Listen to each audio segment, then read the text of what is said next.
Eh bien, bienvenue sur Sentier de la Meuse. Bonjour à toutes et à tous. Et comme d'habitude, on vous dit tout. Aujourd'hui, je vous amène, comme promis, lors de notre dernier reportage, à Fain. Pourquoi? Alors, Fain est lié à un homme mondialement connu, à un homme qui nous vient du XVIe siècle.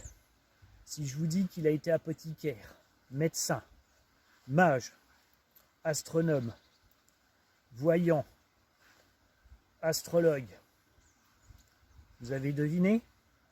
Si je vous dis Michel de Nostredame, né à Saint-Rémy, alors je vous explique. Il faut savoir que nous sommes dans des temps troublés. Et tout d'abord, Nostradamus, contrairement à ce qu'on pense, a été connu pour faire de très bonnes recettes de confiture qu'il publiait dans un almanach, en mettant les prédictions, et puis aussi des dictons. C'était important à l'époque de pouvoir un petit peu prévoir le temps pour les semences, les agriculteurs. C'est après qu'il va devenir célèbre.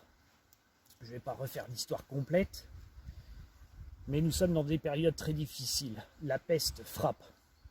Et Michel de Nostredame obtient certains succès dans les soins.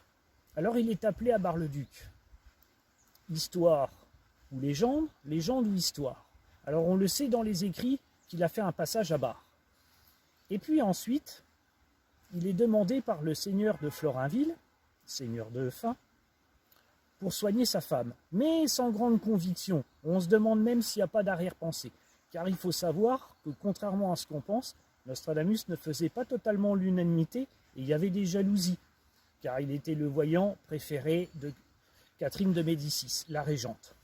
Alors Nostradamus arrive, d'un beau soir, à la seigneurie de Fain, au château, et puis s'installe.